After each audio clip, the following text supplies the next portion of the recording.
അർജന്റീനയും സ്പെയിനും തമ്മിലുള്ള ലോകകപ്പ് ഫൈനലുമായി ബന്ധപ്പെട്ടിട്ടാണ് ഇന്ന് നമുക്കുള്ള ചോദ്യങ്ങൾ. ആദ്യം മുഹമ്മദ് ഫൽക്കയുടെ ചോദ്യത്തിൽ നിന്ന് തുടങ്ങാം. അർജന്റീന സ്പെയിൻ മത്സരം ഒരു യൂറോപ്പ് ലാറ്റിൻ അമേരിക്കൻ പോരാട്ടമാണല്ലോ. കളിമികവിന്റെ കാര്യത്തിൽ നിലവിലെ സ്പെയിൻ ടീമും കളിക്കാരും അർജന്റീന ടീമിനേക്കാൾ ഒരു പടി മുകളിലാണെന്നുള്ളത് ഒരു ഫാക്റ്റാണ്. പക്ഷെ ഇതിനോടകം തന്നെ മെന്റാലിറ്റി മോൺസ്റ്റേഴ്സ് എന്ന പേര് സമ്പാദിച്ചിട്ടുള്ള രണ്ടാം വേൾഡ് കപ്പ് ഫൈനൽ കളിക്കാൻ പോകുന്ന അർജന്റീനൻ കളിക്കാരുടെ ആ അനുഭവ സമ്പത്തും മനഃശക്തിയും ആത്മവിശ്വാസവും സ്പെയിൻ ടീമിലെ താരതമ്യേന വളരെ ചെറുപ്പമായ കളിക്കാർക്ക് വേൾഡ് കപ്പ് ഫൈനൽ പോലൊരു സ്റ്റേജിൽ ആർജിക്കാൻ സാധിക്കുമോ? ഇത് അർജന്റീനയ്ക്ക് ഒരു മാനസികമായ മുൻതൂക്കം കൊടുക്കുന്നില്ലേ? സാധാരണ രീതിയിൽ ഞാൻ മുൻതൂക്കം കൊടുക്കുന്നു പറയായിരുന്നു. പക്ഷേ ഈ സ്പെയിൻ ടീം ഒരു യൂറോ ഫൈനലിൽ കളിച്ച് ജയിച്ച ടീമാണ്. അതുകൊണ്ട് അത് എത്രത്തോളം ഒരു വലിയ ഫാക്ടർ ആയിരിക്കും എന്നറിയില്ല. പക്ഷെ തീർച്ചയായിട്ടും ഒരു അർജന്റീനയുടെ കാര്യത്തിൽ ഈ കളിക്കാർ ഒരു 2 ലോകകപ്പ് ഫൈനൽ മാത്രമല്ല, ഇതിലധിക പേരും 2 കോപ്പ അമേരിക്കയും കൂടി ജയിച്ചു കഴിഞ്ഞതാണ്. ഇങ്ങനെ നിരന്തരമായിട്ട് നിങ്ങൾ വലിയ ടൂർണമെന്റ്സ് ജയിക്കുമ്പോൾ അതിൻ്റെതായിട്ടുള്ളൊരു ആത്മവിശ്വാസം ഉണ്ട്. അപ്പൊ അതെന്തായാലും ഇതിലധിക കളിക്കാർ, ഈ സ്ക്വാഡിലുള്ള അധിക കളിക്കാർക്കും അത് ഉണ്ടാവും. പക്ഷെ മറുവശത്തും സ്പെയിൻ ചെറുപ്പമായിട്ടുള്ളൊരു ടീമാണെങ്കിലും അതിലും പല കളിക്കാരും ഇപ്പൊ യമാലൊക്കെ 17 വയസ്സിലൊരു മേജർ ചാമ്പ്യൻഷിപ്പ് നേടിയ കളിക്കാരനാണ്. മുഹമ്മദ് ഫൽക്കയുടെ തന്നെയാണ് രണ്ടാമത്തെ ചോദ്യം. ചെറു പാസുകളിലൂടെ ഒഴുകുന്ന മട്ടിലുള്ള ഫുട്ബോൾ കളിക്കുന്ന സ്പെയിൻ പോലൊരു ടീമിനോട് ഇംഗ്ലണ്ട് മത്സരത്തിന്റെ ആദ്യ പകുതിയിൽ കണ്ടതുപോലെ വളരെ അഗ്രസീവായി ഫിസിക്കലായി കളിക്കുന്ന ലാറ്റിൻ അമേരിക്കൻ സ്റ്റൈൽ തന്നെ ആവുമോ സ്കലോണി തിരഞ്ഞെടുക്കുക? സ്പെയിൻ നന്നായി പൊസഷൻ കീപ്പ് ചെയ്യുന്ന, അതിലും നന്നായി കൗണ്ടർ പ്രസ്സിംഗ് ചെയ്യുന്ന ഒരു ടീമാണ്. എന്നിരിക്കെ അർജന്റീനിയൻ മിഡ്ഫീൽഡിന്റെ ഇമ്പാക്ട് എത്രത്തോളം വലുതായിരിക്കും ഈ മാച്ചിൽ? അല്ല, ഈ കളി തീരുമാനിക്കാൻ പോകുന്നത് മിഡ്ഫീൽഡ് തന്നെയാണ്. ഇപ്പൊ എങ്ങനെയെങ്കിലും അർജന്റീനയ്ക്ക് ആ സ്പാനിഷ് മിഡ്ഫീൽഡിനെ തടയാൻ പറ്റണം. ആ പാസിംഗ് ലെയിൻസ് ബ്ലോക്ക് ചെയ്യാതെ ഒരു നിർത്തില്ല. പ്രത്യേകിച്ച് റോഡ്രിയ കളി കൺട്രോൾ ചെയ്യേണ്ടത് അതെങ്ങനെയെങ്കിലും തടയണം. അതിപ്പോ ചിലപ്പോൾ ആദ്യത്തെ ഒരു 10-15 മിനിറ്റ് ഫിസിക്കലായി കളിച്ചിട്ട് തന്നെ ശ്രമിച്ച് നോക്കണം. എന്താ വെച്ചാൽ സ്പാനിഷ് ആ മിഡ്ഫീൽഡ് ആ ഒരു പാസിംഗ് റിതമിൽ എത്താൻ സമ്മതിക്കരുത്. സമ്മതിച്ചു കഴിഞ്ഞാൽ കളി നിങ്ങളുടെ നിന്ന് വളരെ പെട്ടെന്ന് പോവാം. അപ്പൊ അത് പക്ഷെ ഒരു ബുദ്ധിപൂർവം ചെയ്യണം. ആദ്യം തന്നെ 2-3 കളിക്കാർക്ക് യെല്ലോ കാർഡ് കിട്ടിയാൽ അതോടെ കളി കയ്യിൽ നിന്ന് പോകും. അപ്പൊ എന്താ പറയുക, ഒരു ആ എഡ്ജ് തന്നെ ബാലൻസ് ചെയ്ത് ടാക്കിൾ ചെയ്ത് ജസ്റ്റ് അവരെ സ്റ്റോപ്പ് ചെയ്യുക, പക്ഷെ കാർഡ് കിട്ടാതെ. അപ്പൊ അങ്ങനത്തെ ഒരു രീതിയിൽ ഫിസിക്കലായിട്ട് തന്നെ കളിക്കേണ്ടി വരും. ഈ സ്പെയിൻ ടീമിനെതിരെ നിങ്ങൾ പാസിംഗ് ഫുട്ബോൾ കളിച്ച് ജയിക്കാൻ നോക്കിയാൽ തോൽക്കുകയുള്ളൂ. ബിഷു തോമസിന്റെ ചോദ്യം ഈ മെസ്സിയുടെ പൊസിഷനുമായി ബന്ധപ്പെട്ടിട്ടാണ്. സ്പെയിനെതിരായ ലോകകപ്പ് ഫൈനലിൽ അർജന്റീന സ്കോറിൽ പിന്നിലാണെങ്കിൽ എതിരാളികളെ അമ്പരപ്പിക്കാനായി 45 മുതൽ 60 വരെയുള്ള മിനിറ്റുകളിൽ മെസ്സിയെ ലെഫ്റ്റ് വിങ്ങിൽ കളിപ്പിക്കുകയും അതിനുശേഷം അദ്ദേഹത്തിന്റെ സ്വാഭാവിക സ്ഥാനമായ റൈറ്റ് വിങ്ങിലേക്ക് മാറ്റുകയും ചെയ്യുന്നത് എങ്ങനെ ഉണ്ടാകും? ഇതൊരു നല്ല തന്ത്രമാണോ? മെസ്സി എവിടെ പോയാലും സ്പെയിൻ കളിക്കുന്ന രീതി വലുതായി മാറും തോന്നുന്നില്ല. അവർ സാധാരണ സോണിലായിട്ട് മാർക്ക് ചെയ്യുന്ന ഒരു ടീമാണ് സ്പെയിൻ. അല്ലാതെ പ്രത്യേകിച്ച് ഇപ്പൊ എംബാപ്പയുടെ മേലെ 2 ആളോ 3 ആളോ ഒന്നും ഉണ്ടായിരുന്നില്ല. ആരാണ് അവിടെ അടുത്തുള്ളത് അവർ നോക്കും എന്നുള്ളൊരിതല്ലാതെ ആ ഒരു രീതി മാറേണ്ടത് ഞാൻ കാണുന്നില്ല. എന്താ വെച്ചാൽ ഈ സ്പെയിൻ ടീമിന് ഈ ഒരു ടീം മാത്രമല്ല, അവർ കഴിഞ്ഞ ഒരു 20 കൊല്ലമായിട്ടുള്ള ഒരു പാരമ്പര്യം നമ്മൾ കാണുന്നത്. അവർക്ക് അവരുടെ രീതിയിൽ വളരെയധികം വിശ്വാസമുണ്ട്. അതധികം മാറ്റാൻ പോകുന്നില്ല.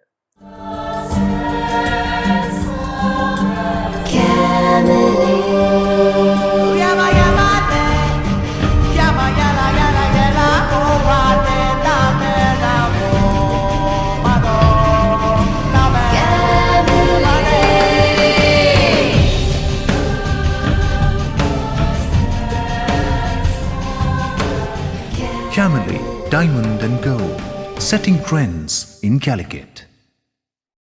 അടുത്തത് യൂനസിന്റെ ചോദ്യമാണ്. 2 ചോദ്യങ്ങൾ. ഒന്ന്, ഫൈനലിൽ അർജന്റീനയ്ക്ക് സബ്സ്റ്റിറ്റ്യൂഷൻ എത്രത്തോളം പ്രധാനപ്പെട്ടതാണ്? ലൗട്ടാരോ മാർട്ടിനസിനെയും ഡീപോളിനെയും ഫസ്റ്റ് 11-ൽ തന്നെ കളിപ്പിക്കേണ്ടതല്ലേ? തുടക്കം മുതൽ തന്നെ ആക്രമിച്ച് കളിക്കാനും ഗോൾ നേടാനും ഇത് സഹായമാവില്ലേ? ആരെ സ്റ്റാർട്ട് ചെയ്യുന്ന പറയാൻ അതൊരു നല്ലൊരു ചർച്ചയായിരിക്കും. ഞാൻ വിചാരിച്ചത് സെമിയിൽ ലൗട്ടാരോ മാർട്ടിനസ് സ്റ്റാർട്ട് ചെയ്യുന്നതാണ്. പക്ഷെ നേരെ തിരിച്ച് ആൽവറസ് സ്റ്റാർട്ട് ചെയ്തിട്ട് ലൗട്ടാറോ ഒരു സെക്കൻഡ് സ്ട്രൈക്കറായിട്ട് വരികയാണ് ചെയ്തത്. മറ്റേ ഡിപ്പോളിൻ്റെ കാര്യത്തിൽ ഞാൻ കുറച്ചൊരു അതിശയമായിരിക്കും ഡിപ്പോൾ സ്റ്റാർട്ട് ചെയ്തില്ലെങ്കിൽ ഇത്രയും വലിയൊരു ഫൈനലിൽ. സിമിയോണി എനിക്ക് തോന്നുന്നത് സെമി സ്റ്റാർട്ട് ചെയ്ത് കുറേ കൂടി ഒരു ഷോക്ക് വാല്യൂവിന് വേണ്ടിയിട്ട് ഇംഗ്ലണ്ടിനെ ഒന്ന് ജസ്റ്റ് ഒന്ന് അമ്പരിപ്പിക്കാൻ വേണ്ടി.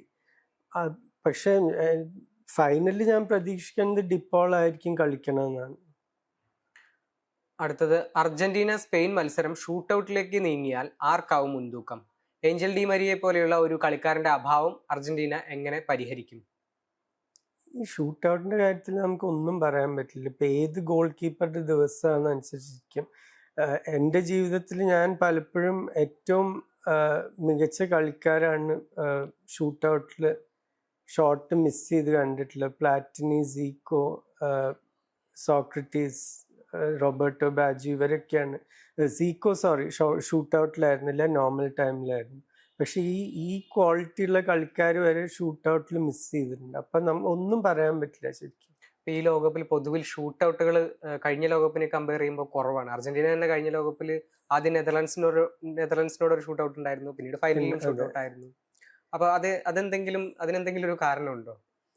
കാരണം എനിക്ക് തോന്നുന്നത് കുറേ കൂടി പോസിറ്റീവായിട്ടുള്ള കളിയാണ് നമ്മൾ കണ്ടിട്ടുള്ളത്. ടീമുകൾ 120 മിനിറ്റ് ഡിഫെൻഡ് ചെയ്യാൻ വേണ്ടിയിട്ട് ഇപ്പോൾ ഒരു കേപ്പ് വേർഡ് അല്ലെങ്കിൽ ഒരു ഈജിപ്റ്റ് എടുത്താൽ സ്വിറ്റ്സർലൻഡ് ഇവരൊക്കെ ജയിക്കാൻ വേണ്ടി വന്ന ടീംസാണ്. അല്ലാതെ ഇപ്പോൾ അർജന്റീനയ്ക്കെതിരെ ആണ് നമ്മൾ കളിക്കേണ്ടത്, നമ്മൾ എങ്ങനെയെങ്കിലും ഡിഫെൻഡ് ചെയ്ത് ഷൂട്ടൗട്ട് എത്തിക്കാമെന്ന് ആ ഒരു മെൻറ്റാലിറ്റി ആയിട്ട് വന്ന ടീംസ് അല്ല. അപ്പം അതൊരു തീർച്ചയായിട്ടും ഒരു മാറ്റം തന്നെയാണ്. അൻഷദിന്റെ ചോദ്യം: FIFA world cup final MetLife സ്റ്റേഡിയത്തിലാണ് നടക്കുന്നത്. പകൽ സമയമായതിനാൽ ഉയർന്ന ചൂടും ഈർപ്പവും മത്സരത്തെ എത്രത്തോളം സ്വാധീനിക്കുമെന്ന് താങ്കൾ കരുതുന്നു? ഈ ലോകകപ്പിൽ അർജന്റീന ഇതുവരെ ഇത്തരം സാഹചര്യത്തിൽ ഓപ്പൺ സ്റ്റേഡിയത്തിൽ പകൽ മത്സരം കളിച്ചിട്ടില്ല. അതേസമയം സ്പെയിനിന്റെ ചെറിയ പാസുകളെ അടിസ്ഥാനമാക്കിയുള്ള പൊസഷൻ ശൈലിയും അർജന്റീനയുടെ ഹൈ പ്രസിംഗ് ശൈലിയും പരിഗണിക്കുമ്പോൾ കാലാവസ്ഥ മത്സരത്തിന്റെ ഗതി മാറ്റുമോ? പ്രത്യേകിച്ച് രണ്ടാം പകുതിയിൽ ക്ഷീണം മൂലം സ്പെയിനിന് മുൻതൂക്കം ലഭിക്കാനുള്ള സാധ്യത താങ്കൾ എങ്ങനെ കാണുന്നു? ഇപ്പം ഈ 5 സബ്സ്റ്റിറ്റ്യൂഷൻ ഉള്ളത് കാരണം അത് പണ്ടത്തെ അത്ര വലിയൊരു ഫാക്ടർ അല്ല. പക്ഷെ ഈ 2 ടീം നോക്കിക്കഴിഞ്ഞാൽ അവർക്ക് ടെമ്പോ മാറ്റാനുള്ള കഴിവുണ്ട്. കുറച്ച് സ്ലോ ആയിട്ട് കളിക്കാനും പറ്റും, സ്പീഡ് കൂട്ടി കളിക്കാനും പറ്റും. പിന്നെ ഇതൊരു ലോകകപ്പ് ഫൈനലാണ്. ഇതിലൊരു ക്ഷീണം എത്രത്തോളം ഒരു ഫാക്ടറായി, കളിക്കാരുടെ അഡ്രിനലിൻ ലെവൽ അത്രയും ഹൈ ആയിരിക്കും. ഇപ്പം കളിക്കുന്ന സമയത്ത് ആരും ക്ഷീണത്തെ പറ്റിയൊന്നും ആലോചിക്കാൻ പോകുന്നില്ല. അത് കഴിഞ്ഞിട്ട് ചിലപ്പോൾ തോന്നുന്നതായിരിക്കും. പക്ഷെ അതത്ര വലിയൊരു ഫാക്ടറായിരിക്കും തോന്നുന്നില്ല. പിന്നെ വളരെയധികം ചൂടുണ്ടെങ്കിൽ അതിനനുസരിച്ച് അഡ്ജസ്റ്റ് ചെയ്ത് പാസിംഗ് ടെമ്പോ ഒക്കെ മാറ്റാൻ കഴിവുള്ള 2 ടീംസാണ്. അടുത്തത് സുശാന്ത് ശിവദാസിന്റെ ചോദ്യം: മെസ്സി ആദ്യ പകുതിയിൽ എനർജി സേവ് ചെയ്ത് കളി കൃത്യമായി ഒബ്സർവ് ചെയ്ത് സെക്കൻഡ് ഹാഫിന്റെ അവസാന മിനിറ്റുകളിൽ കളി മാറ്റുന്നത് നമ്മൾ കാണാറുള്ളതാണ്. അർജന്റീനയുടെ മിക്ക കംബാക്ക് വിജയങ്ങൾക്കും പിന്നിൽ ഈ ഒരു ഫാക്ടർ അല്ലേ പ്രധാന കാരണം? എന്തു തോന്നുന്നു? അങ്ങനെ മെസ്സിയുടെ പൊതുവെയുള്ള കളി എനർജി കൺസർവേഷൻ, ഞാൻ ഇന്നലെ ഇത് സ്റ്റാറ്റ് കണ്ടു. ഏറ്റവും അധികം നടന്നിട്ടുള്ള കളിക്കാരൻ മെസ്സിയാണ്, 48%. പിന്നീട് എംബാപ്പെ 44. അപ്പൊ ഇങ്ങനത്തെ കളിക്കാർ അവരങ്ങനെയാണ് കളിക്കുക, പൊതുവെ അങ്ങനെയാണ്. അവർക്ക് ഈ നേരത്തെ നമ്മൾ ഇംഗ്ലണ്ടിന്റെ കാര്യം പറഞ്ഞ പോലെ അനാവശ്യമായിട്ട് ഓടേണ്ട ഒരു ആവശ്യമില്ല. നിങ്ങൾക്ക് നിങ്ങളുടെ പൊസിഷൻ അറിയാം, നിങ്ങളുടെ റോൾ അറിയാമെന്നുണ്ടെങ്കിൽ അതിനനുസരിച്ച് എന്താ പറയുക, ഒരു എഫിഷ്യൻറ്റ് മൂവ്മെൻ്റ് ആണ് കുറേയും കൂടി. അപ്പം അതിപ്പോൾ ആദ്യ പകുതിയായാലും രണ്ടാം പകുതിയായാലും മെസ്സി അങ്ങനെ തന്നെ ആയിരിക്കും. പിന്നെ ഇപ്പം പറഞ്ഞ 4 നോക്കൗട്ട് കളികളിൽ അർജന്റീനയ്ക്ക് തിരിച്ചു വരേണ്ടി വന്നിട്ടുണ്ട് പലപ്പോഴും, അല്ലെങ്കിൽ ഒരു മോശം സാഹചര്യത്തിൽ നിന്ന് ടീമിനെ പുറത്തെടുക്കുക. അപ്പം അങ്ങനെയൊക്കെ ആകുമ്പോൾ തീർച്ചയായിട്ടും കുറച്ചും കൂടി ഒരു ഇൻറ്റൻസിറ്റിയോടുകൂടി കളിക്കേണ്ടി വരും.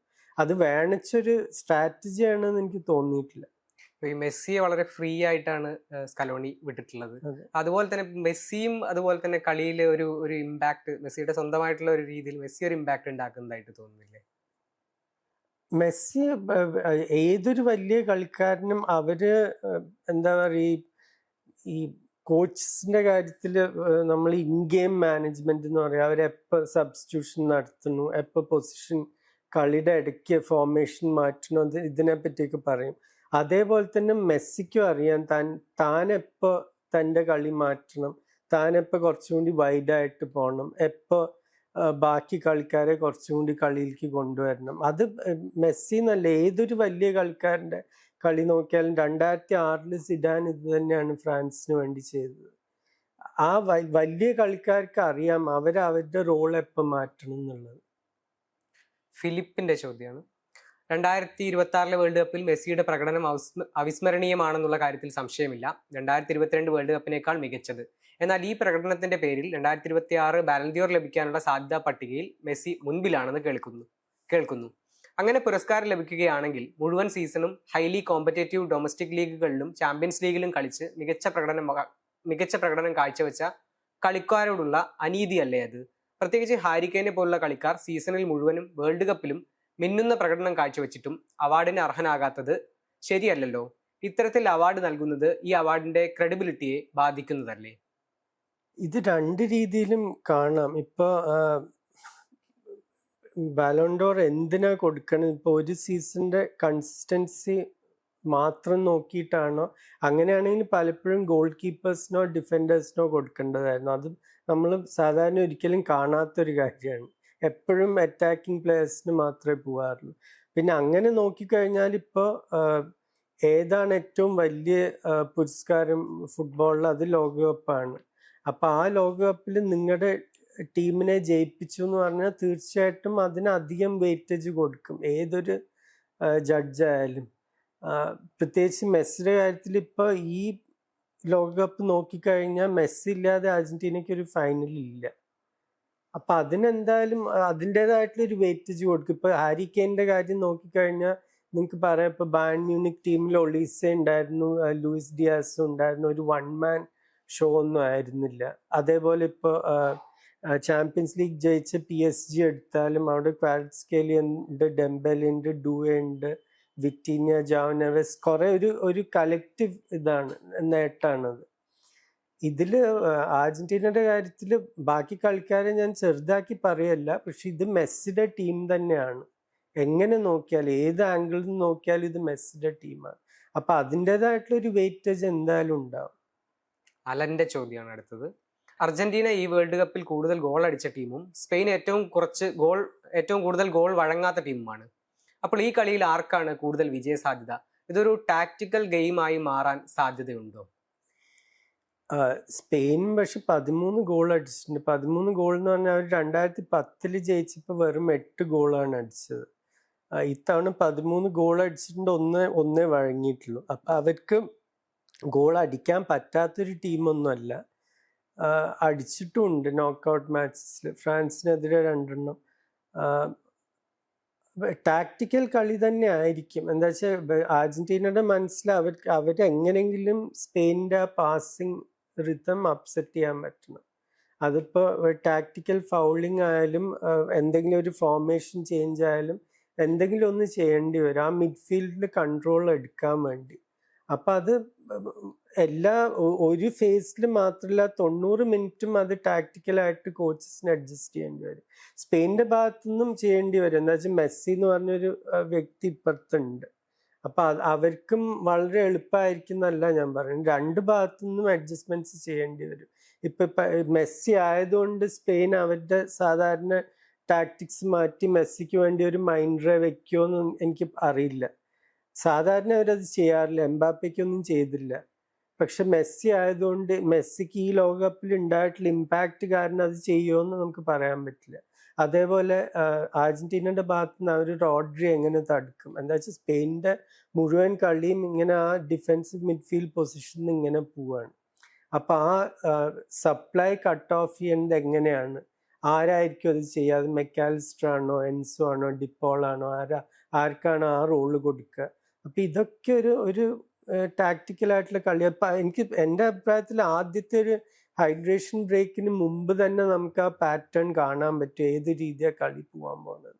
മെസ്സിയുടെ ഒരു ബ്രില്യൻസിനെ പറ്റി പറയുമ്പോൾ കഴിഞ്ഞ സെമിയിൽ നടത്തിയ 2 അസിസ്റ്റുകൾ അതായത് എൻസോക്ക് കൃത്യമായിട്ടുള്ള സ്പേസ് ഉണ്ടാക്കി കൊടുത്തതിന് ശേഷം മെസ്സി നൽകിയ പാസ്, അതെ. ലൗട്ടാരൊക്കെ ഒരു 5-6 പേരെ മറികടന്നുകൊണ്ട് കൃത്യമായിട്ട് തലയിലേക്ക് കൊടുത്ത പാസ്, അതെ. ഇത് സോഷ്യൽ മീഡിയയിലൊക്കെ വലിയ ചർച്ചയാവുന്നുണ്ട്. അത് മെസ്സിയുടെ ഒരു ബ്രില്യൻസ്, കളി റീഡ് ചെയ്യാനുള്ള ഒരു ബ്രില്യൻസ്, അതെങ്ങനെയാണ് ദിലീപ് കാണുന്നത്? അത് അസാധാരണമായിട്ടുള്ളൊരു കഴിവ് തന്നെയാണ്. അതിപ്പോ ഞാൻ പറഞ്ഞ പോലെ ഏറ്റവും മികച്ച കളിക്കാർക്ക് ബാക്കിയുള്ളവർക്ക് ഇല്ലാത്തൊരു സമയം ഉള്ള പോലെ നമുക്ക് തോന്നും. ഞാൻ ഇന്നലെ ഒരു ഹൈലൈറ്റ്സിൽ ഇത് കണ്ടു. ആദ്യ 8-ാം മിനിറ്റിലൊറ്റ മെസ്സിയുടെ ഒരു ഡ്രിബിൾ, ഒരു 5-6 ഇംഗ്ലീഷ് കളിക്കാരുടെ ടാക്കിളൊക്കെ ഇതാക്കി അവസാനം എലിയറ്റ് ആൻഡേഴ്സൺ ഒരു നിവൃത്തിയില്ലാതെ പോയി ഒരു മോശം ഫൗള്, കാർഡ് കിട്ടും ചെയ്തു.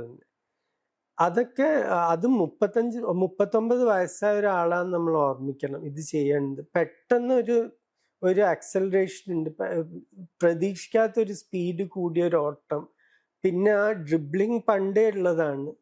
പിന്നെ എവിടെ എത്തണം, ഞാൻ എവിടെ നിൽക്കണം, ആ ഒരു സെൻസ് ഓഫ് ഞാൻ നേരത്തെ പറഞ്ഞൊരു sense of time and space ആണ് ഏറ്റവും മികച്ച കളിക്കാരെ സെപ്പറേറ്റ് ചെയ്യുന്നത്. അവർക്ക് എവിടെ എത്തണം, എവിടെ നിൽക്കണം, പിന്നെ ബാക്കിയുള്ളവർക്ക് ഇല്ലാത്തൊരു സമയം. അത് സ്ലോ മോഷനിൽ കാണുന്ന പോലെ നമുക്ക് തോന്നും പലപ്പോഴും. ഇപ്പം Messi, sedan, Maradona, van Basten, ഇങ്ങനത്തെ കളിക്കാർക്കൊക്കെ ശരിക്കും ഇവര് സ്ലോ മോഷനിലാണ് കളിക്കണം, പക്ഷെ അവർ 100 മൈൽ സ്പീഡിലാണ് കളിക്കുന്നത്. പക്ഷെ നമുക്ക് കാണുമ്പോൾ തോന്നിയത് എന്തോ സ്ലോ മോഷനാണ്. നമ്മുടെ അവസാനത്തെ ചോദ്യം അസറുദ്ദീന്റെ ചോദ്യമാണ്. കഴിഞ്ഞ മത്സരങ്ങളിൽ പുറകിലോ സമനിലയിലോ ഉള്ള അർജന്റീന എതിരാളികൾ ലോ ബ്ലോക്കിലേക്ക് പോയപ്പോഴാണ് ഗോൾ അടിച്ച് തിരിച്ചു വന്നത്. പക്ഷെ സ്പെയിൻ ഒരിക്കലും ലോവർ ബ്ലോക്കിലേക്ക് പോകില്ല. എന്തായിരിക്കും അർജന്റീനയുടെ പ്ലാൻ? സ്പെയിൻ ഇതുവരെ കളിച്ച രീതിയിൽ തന്നെ ആയിരിക്കുമോ, അതല്ല അവർ അർജന്റീനക്കെതിരെ പുതിയ പ്ലാനുമായി ഇറങ്ങുമോ? എന്ത് തോന്നുന്നു? സ്പെയിൻ അവരുടെ ശൈലി മാറ്റാൻ ഞാൻ ഒരു സാധ്യതയും കാണുന്നില്ല. അവരിപ്പോ 37 കളിയേറ്റ തോൽക്കാതെ വന്നിട്ടുള്ളത്. കഴിഞ്ഞ യൂറോ ജയിച്ച ടീമാണ്. ഈ ലോകകപ്പിൽ എല്ലാവരും ഏറ്റവും പേടിച്ചിരുന്ന ഫ്രാൻസ് ടീമിനെ ഒരു ബുദ്ധിമുട്ടും ഇല്ലാതെ തള്ളി മാറ്റിയ ഒരു ടീം. അപ്പം അങ്ങനെ നോക്കുമ്പോൾ അവരവരുടെ രീതി മാറ്റാൻ പോകുന്നില്ല. അർജന്റീന അതിനെ എങ്ങനെ അഡ്ജസ്റ്റ് ചെയ്യുന്ന കാണാൻ, അത് സ്കലോണി പലപ്പോഴും കാണിച്ചിട്ടുണ്ട് കഴിഞ്ഞ 8 കൊല്ലത്തിൽ. തനിക്ക് എതിർ ടീമിൻ്റെ ശൈലി അനുസരിച്ചിട്ട് നിങ്ങളുടെ സിസ്റ്റം കുറച്ച് അവിടെ ഇവിടെയൊക്കെ മാറ്റി അഡ്ജസ്റ്റ് ചെയ്യാൻ പറ്റുന്ന കാണിച്ചിട്ടുള്ള ഒരു കോച്ചാണ്. അപ്പം എനിക്ക് വലിയ പ്രതീക്ഷയുണ്ട് ഇതൊരു നല്ല കളിയായിരിക്കും. സ്കലോണി 2017 കോച്ചിങ് ബാഡ്സിന് പോയപ്പോൾ ഒരു ഇൻസ്ട്രക്ടർ ഡെലഫ്യുവൻ്റ് ആയിരുന്നു. അപ്പോൾ ഒരു കണക്കിനൊരു ടീച്ചറും ശിഷ്യനും ഏറ്റുമുട്ടുന്ന അങ്ങനത്തെ ഒരു കളിയും കൂടിയാണ്.